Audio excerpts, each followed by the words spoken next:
আইন শৃঙ্খলার চরম অবনতি নাকি অপরাধীদের মনে আইনের ভয় চলে যাওয়া?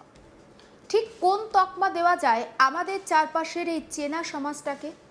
উত্তরবঙ্গের মালদা থেকে শুরু করে দক্ষিণবঙ্গের বারুইপুর, নারী নিরাপত্তা এবং মেয়েদের ওপর শারীরিক লালসার চরিতার্থর গ্রাফটা যেন কিছুতেই থামানো যাচ্ছে না।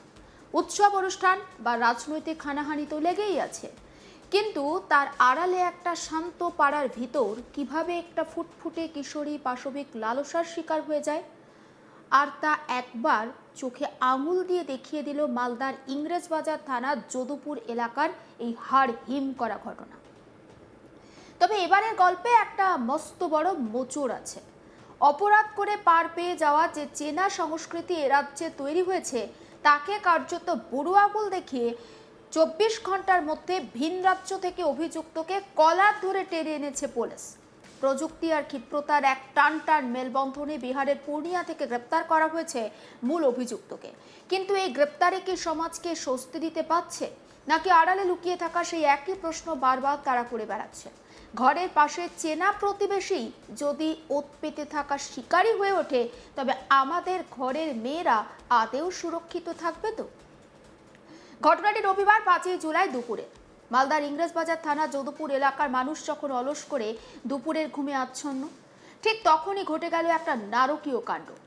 একই এলাকার বাসিন্দা বছর 30-এর যুবক শেখ রবিউল, আর তার ঠিক পাশেই থাকে ওই স্কুল পড়ুয়া কিশোরী। প্রতিবেশী হওয়ার সুবাদে যাতায়াত ছিল, চেনা জানা ছিল, আর সেটাই স্বাভাবিক। আর সেই চেনা মুখটার আড়ালে যে একটা হিংস্র নেকড়ে লুকিয়েছিল, তা হয়তো ঘুণাক্ষরেও টের পায়নি ওই কিশোরী বা তার পরিবার। রবিবার দুপুরে রবিউলের বাড়িতে কেউ ছিল না। বাড়ি ফাঁকা থাকার ওই মোক্ষম সুযোগটাকে কাজে লাগায় সে। কোনো বাহানায় বা ফুসলিয়ে ওই কিশোরীকে নিজের ফাঁকা বাড়িতে ডেকে নিয়ে যায় রবিউল। আর তারপর যা ঘটলো তা সভ্য সমাজের মুখে চুলকানি বাঁকিয়ে দেওয়ার জন্যই যথেষ্ট। কিশোরীর ওপর নিজের চরম শারীরিক লালসা চরিতার্থ করে সে। নৃশংসতার সীমা এতটাই ছাড়িয়ে গিয়েছিল যে লোকলজ্জার আইনি শাস্তির ভয়ে কিশোরীকে জানে শেষ করে দেওয়ার চেষ্টাও করা হয় বলে অভিযোগ। নৃশংস অত্যাচার শেষে কোনো মতে নিজের বাড়িতে ফিরে আসে ওই কিশোরী, কিন্তু ততক্ষণে তার শরীর ভেঙে পড়েছে। মারাত্মকভাবে অসুস্থ অবস্থায় তাকে ছটফট করতে দেখে পরিবারের লোকজন তাকে এক মুহূর্তও সময় নষ্ট না করে তড়িঘড়ি তাকে উদ্ধার করে নিয়ে যায় মালদা মেডিকেল কলেজ ও হাসপাতালে। বর্তমানে সেখানেই আশঙ্কাজনক অবস্থায় অসুস্থ ওই পড়ুয়া।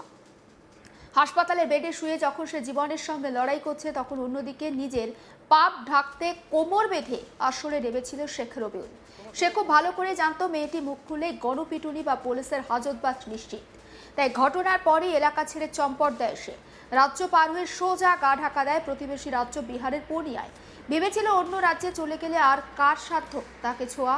কিন্তু অপরাধী যত চতুরই হোক না কেন, আইনের লম্বা হাত যে তার চেয়েও বেশি শক্তিশালী, তা একবার প্রমাণ করলো মালদা জেলা পুলিশ। কিশোরীর পরিবারের পক্ষ থেকে ইংরেজবাজার থানায় একটি লিখিত অভিযোগ দায়ের করা হয়। অভিযোগ পাওয়া মাত্রই নড়ে চড়ে বসে পুলিশ প্রশাসন। ঘটনার ভয়াবহতা বুঝে এবং এলাকায় যাতে নতুন করে কোনো আইন শৃঙ্খলা নষ্টের মতো পরিস্থিতি তৈরি না হয়, তার জন্য তড়িঘড়ি একটি বিশেষ তদন্তকারী দল বা স্পেশাল টিম গঠন করা হয়।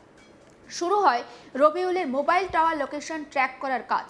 প্রযুক্তি চুলচেরা সাহায্য নিয়ে পুলিশ জানতে পারে রবিউল শেষ লোকেশন বিহারের পূর্ণিয়া দেখাচ্ছে। এক মুহূর্ত সময় নষ্ট না করে মালদা পুলিশের বিশেষ দল সেখানে পৌঁছায়, আর সেখান থেকে হাতে নাতে গ্রেপ্তার করা হয় পলাতক শেখ রবিউলকে। গ্রেপ্তারের পর তাকে রাজ্যে ফিরিয়ে এনে সোজা তোলা হয় আদালতে। তদন্তের স্বার্থে ঘটনার পুঙ্খানুপুঙ্খ পুনর্নির্মাণ করার জন্য তদন্তকারীরা আদালতের কাছে 7 দিনের পুলিশ হেফাজতের আবেদন জানিয়েছেন। এই চাঞ্চল্যকর ঘটনার পর থেকে যদুপুর এলাকা জুড়ে ব্যাপক উত্তেজনা, চরম চাঞ্চল্য ছড়িয়ে পড়েছে।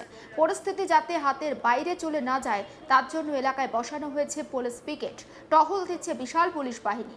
মালদার অতিরিক্ত পুলিশ সুপার মাকসুদ হাসান সংবাদ মাধ্যমকে জানিয়েছেন যে অভিযোগ পাওয়ার পর থেকে পুলিশ খুব সক্রিয় ছিল। বিশেষ দল গঠন করে দ্রুত ভিন রাজ্য থেকে অভিযুক্তকে গ্রেপ্তার করা হয়েছে।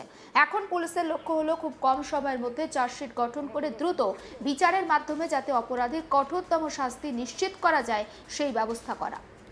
একবার শোনাবো অতিরিক্ত পুলিশ সুপার মাকসুদ হাসান ঠিক কি বলছেন সেই বক্তব্য।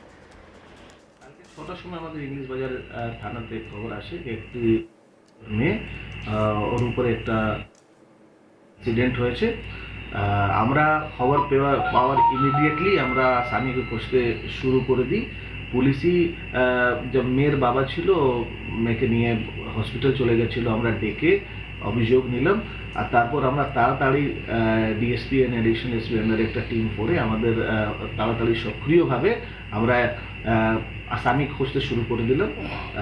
টেকনিক্যাল অ্যাসিস্ট্যান্সে জানা গেল যে আসামি পূর্ণিয়াতে গিয়ে লুকিয়ে রয়েছে।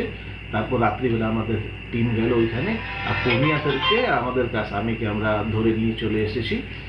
আসামিকে আমরা 7 দিনে আমরা রিমান্ডে নিচ্ছি।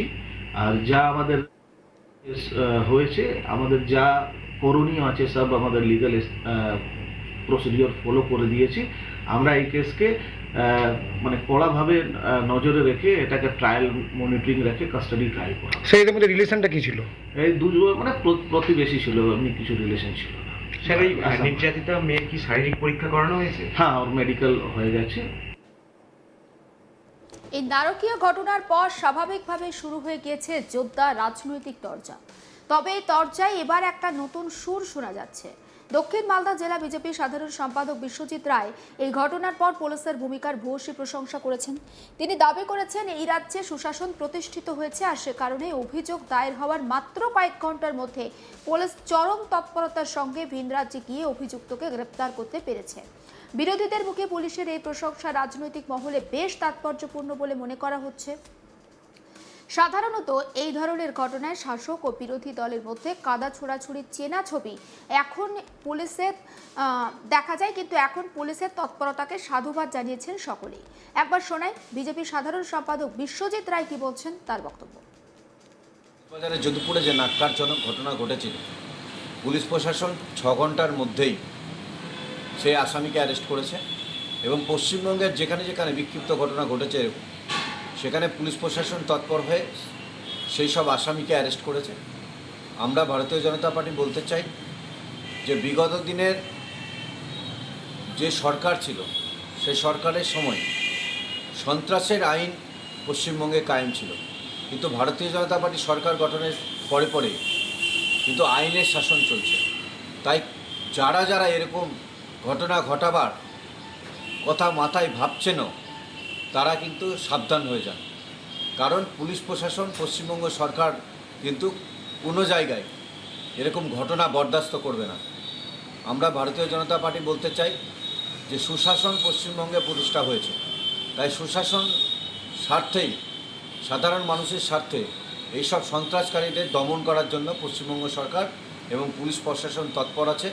আপনারা নিশ্চিন্তে থাকুন, ভারতীয় জনতা পার্টি সর্বদা আপনাদের পাশে রয়েছে এবং পশ্চিমবঙ্গ সরকারের কাছে, আইন প্রশাসনের কাছে এরকম কোনো জায়গায় কোনো ঘটনা ঘটলে কেউ ছাড় পাবে না। কিন্তু রাজনীতির এই পিঠ চাপড়ানি কি আসল সমস্যার সমাধান?